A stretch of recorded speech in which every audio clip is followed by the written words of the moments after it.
G'day, Georgia. How you going, mate? Good, mate. Self.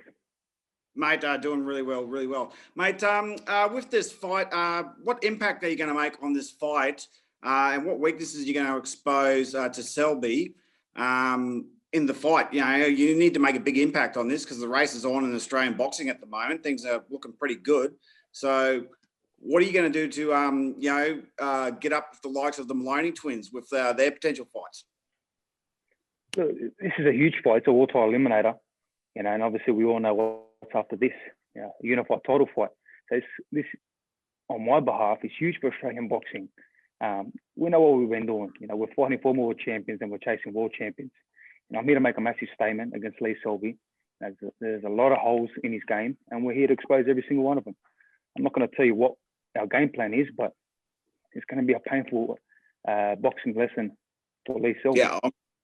Yeah, I'm really looking forward to it, mate. So once you get past, you'll be, number one contender for Lopez. Is there a plan to bring that fight out to Australia, considering that there was publications that Bob Arum was going to have you to fight Lomachenko pre-COVID, and knowing that Australia is pretty much the only country at the moment that get half decent crowds?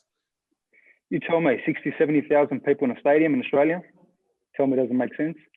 When I'm mandatory, I think it makes sense for everybody. Like, personally, I love Marvel Stadium. Melbourne would be fantastic, but again, it depends how they're going. But look, I'm a Sydney boy, and ANZ Stadium would be massive. Fill it out. It's all there. It's all there for the taking. And when I do the business this Saturday against Lee Selby, that will be the next one. I'm very confident in that. Yeah, well, best of luck to you, mate. And Australia's right behind you, mate. So good on you. I appreciate it. Thank you. I'll fly that flag with all my heart. Nah, mate, you'll do us proud. Good on you, mate. Thanks, Jason. Next up, we've got Ron Lewis from Boxing Scene. Sorry about that. Hi, mate. You haven't boxed at home for 3 years. I mean, do you think it's something that all Australian fighters are having to face these days, that they have to go around the world to make big fights happen for them? Look, that's the way I want it. After I got to 10-0, I flew straight to the US and I started getting the heavy sparring, the sparring with the contenders, the veterans, the guys that have been there, the former world champions and the world champions. That was always the plan, to mix it with the best. And we stayed in the US. And then, our last 6, 7 fights have all been overseas, all over the world. And I feel comfortable. I'm used to it. I can adapt.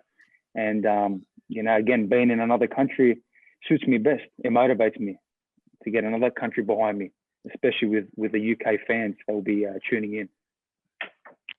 Do you think it will help you then on Saturday? The fact you're used to being the away fighter there's going to be next to no one there on Saturday. Have you an idea of what it will feel like? And that'll be a better sign than having everyone booing you anyway, certainly, put it that way. Yeah, well, you got to think, I fought on some big shows, but I was very early in the night.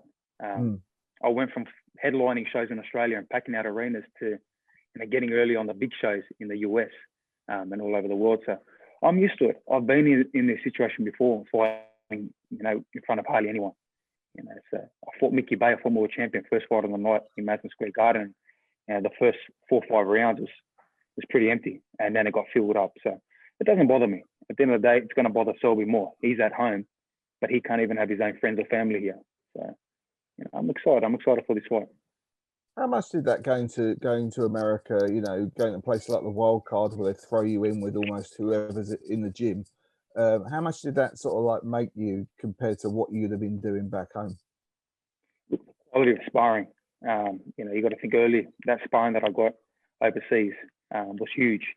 Like I said, world champions, former world champions, veterans, guys that have been around the US and the world scene, for years and years. That quality, you can't beat it. And I took the risk. If I couldn't mix it up with guys like that, I would have went back home and, done what I had to do in Australia and fooled the public and, done what my level was at. But I excelled. And that's when I got more and more opportunities. You got to think, the opportunities from sparring these guys, I got opportunities to spar legends and legendary fighters like Pacquiao. So, yeah, I was saying, was Pacquiao the best guy you ever sparred? Look, 250 rounds with the man. He's a legendary fighter, and his speed and power, plus my speed and power. We're very, very similar fighters. It was fantastic sparring, and you top that. You know, you can't put anyone past when it comes to sparring. Excellent. Thanks very much. Good luck Saturday. Appreciate it. Ryan Elliott from Boxing Social, if you want to jump in, please.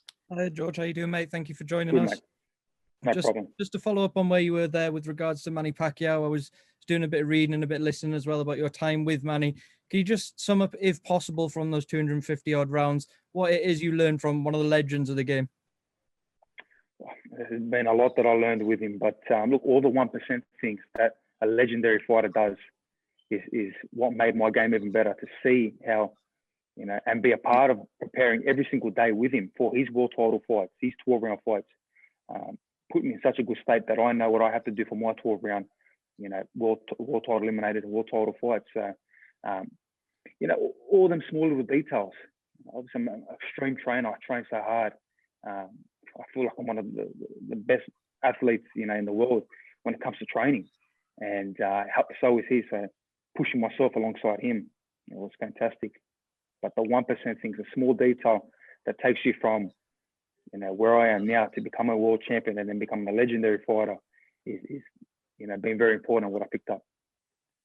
I read a fascinating story about when you were out there with Manny, about you going for your morning run under military guard, George. Has this training camp been a little bit more low-key? Yeah, well, we always had military with us, but especially that day when we did get some threats coming from ISIS. They're just taken out of town, so we did have a lot of military, and it was quite a scary you know, time. But yeah, this camp, obviously, I'm in Miami now with my lead trainer Javier Centeno, and definitely no military or any threats like that. The biggest threat is the pandemic, the coronavirus. So I'm moving away from the pandemic and the coronavirus, making sure that doesn't get me. It's a lot easier not getting that than getting hit by a sniper. And George, final one from me before I pass you on to everyone else. This is a big week for Australian boxing on the big stage. How does it feel for you personally to be at the forefront and be flying the flag for your nation on the world stage? Look, it's huge. Like I said, I hold the Australian flag with me. This is massive for Australian boxing, and I feel like I'm leading the pack. I feel like I've been leading the pack for the last few years. I've been overseas, I've been doing my thing, and I've been chasing the hardest and best fights. And finally, we're here. You know, we're fighting the former world champions, and you know, we're in a world title eliminator position where we know we're going to win this fight. There's no ifs or buts. We're winning this fight. Right, George, thank you very much. Best of luck. I'll pass you on to the other guys. Thanks, Ryan. Joe, if you want to jump in for seconds out. Okay. You okay, George? All right, mate. So originally you were meant to top the bill. It was scheduled for you to top the bill. Now you're co-main event in a massive pay-per-view here in the UK. Which would you have rather? It doesn't bother me, to be honest. I always adapt to whatever it is. You know, I'm as long as I got Lee Selby in front of me. But you know, this is massive. This is a huge platform. Chisora and Usyk are massive names in world boxing. So for me to be co-featuring, and I'm here, you know, looking to steal the show. I've co-featured a massive show before. Obviously, Joseph Parker, when he defended his world title fight, I was the co-feature in that and had a massive win, and I stole the show that night as well. So I feel a lot of similarities from that fight to this fight. You know, not only the way Selby moves and the way I fought an opponent, the way he moved, but you know, big show, big platform, TV, and we're ready to make a huge statement. Do you think the exposure would have been bigger if you were to headline your own card, or do you think being on pay-per-view, being underneath the likes of Alexander Usyk and Chisora, you're going to get more exposure this way? I think the exposure is going to be huge. Like Selby is really, he's done and dusted. You know what I mean? I don't know how many people wanted to tune in to see Selby. I know a lot of people wanted to tune in to see Kambosos, but I don't know on his side if we just were the headline in May 9th. But this is a better situation. You know, everything happens for a reason, and you know, I'm just excited that I get to fight this guy finally. It's been a long time coming, and I tell you, I can't wait. If I could fight him right now, right this second, I'd be ready to jump in right now. I'm not surprised. It's been a long time coming, and this fight's been rescheduled too many times. So I'm excited as well. How long do you think you can get to a world title then? Next. Yeah. I'm mandatory. I'm on the award after this. I'm mandatory. And it won't be just a world title, it'll be a unified title fight. I'll tell you, that will happen. And who do you think that could be against? Because obviously Lopez is looking at Devin Haney, perhaps aka the email world champ. He said, do you think this is still a very stacked division? Who do you think you could fight? I tell you, he's looking at us. I'm telling you now, he's looking at us. Devin Haney, yeah, they got big names. Ryan Garcia got big names, but he's not going to fight these guys. He's going to be looking at us, so he can make the most money fighting us. Like I said, you bring that fight to Australia, 50, 60, 70,000 people will fill out a stadium. It will be the biggest event in world boxing.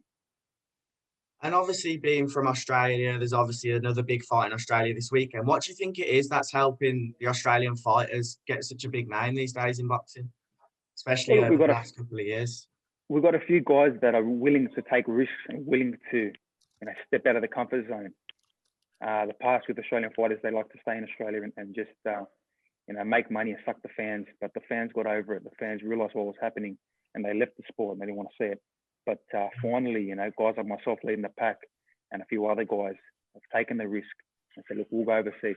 I've been overseas for 4 years. Like I said, I haven't fought in Australia for 6, 7 fights. So, I've been taking the risk for a long time, and I feel like I've been leading the pack. I was one of the first to do it. Mm-hmm. And how do you see Malone versus Inoue going this weekend? Tough fight. The Japanese fighter is an incredible talent, but look, you got to back your own, and I'll definitely back Maloney. Hopefully, he can pull the big upset. And obviously, being that you're in the UK now, would you like to stay and fight here a lot longer if you win or lose? Do you think it's good for your career staying in the UK? Yeah, I'd love to fight in the UK again. Obviously, this fight has got no fans behind closed doors, but I've got such a big UK fan base over here. I get so many messages saying that we wish we could come to the fight. We wish we could be there. And I told them all that I promised them that I will come back here and fight. Obviously win that world title and possibly defend it against the upcoming UK fighter in the future. Nice. One more question. I've seen your YouTube channel showing like little clips of you spar, little clips of you in training, sparring and everything like that. What's your motivation behind that? Look, we just like to show the fans, guys like yourself, that want to see what us athletes are doing. I love putting little bits and pieces and keeping the fan base and keeping everyone happy to see, okay, that's what goes down in the boxing world. That's how hard it is. A lot of people just see, the night of the fight, but there's a lot of blood, sweat and tears, to lead to them special moments. Yeah, I've watched them a lot of times, and I've tried to copy what you're doing, but it's too hard, man. It's sharp. Practice, and you'll get it. That's it, man. Thanks for your time. Okay. No, pleasure. Lastly, we have time for Jeremy. So, Jeremy, do you want to jump in before we let George on with his day? Cheers. Fantastic. George, good to see you, and thank you for taking the time. My pleasure. Thank you. I know that you've been on the record talking about the 4 rounds in the past that you've sparred with Lee Selby. I just asked him about it. He said it wasn't really memorable. What did you see in those 4 rounds that told you that, you know what, I've got this guy, I can take him? It was a while ago. It was like 3 years ago. But from the sparring that I got, exactly how he fights, he likes to tap and run and move. And there was nothing there. There really wasn't anything there, anything special. Every time I touched him, he ran even more. So I know it was with 14, 16-ounce gloves. So when I put these little 8s on, it's going to be a massive, massive difference. And he'll feel it straight away. And that was a long time ago. I'm a different beast. I've come into my prime right now. I'm hitting harder than ever. And he'll realise that from the first second when I hit him. He's an elusive fighter, as you've kind of discussed there. Footwork, movement around the ring. How confident are you that you can cut him off, trap him, and what possibility do you see for a possible knockout? Them old legs are not going to be moving as much as he has in the past. As soon as I hit him, he's going to crumble. I'll tell you now, he will crumble. He can try to do whatever he wants, but it's not going to work. I have too much in my favour. I'm young, I'm hungry, I'm fresh, and it's going to be a big win, a big statement. Talking about his age, have you seen a decline in his last few performances from your perspective? Yeah, look, you can see his last 2 fights. They've been terrible fights, boring fights, and you can see by his fan base and even the UK public, there's really no interest. There really is no interest for Lee Selby. Last question. As far as your preparation mentally, have you been looking at 1 or 2 fights in particular on video? Every fight. We've been looking at every fight we get our hands on. I think I know Lee Selby better than he knows himself.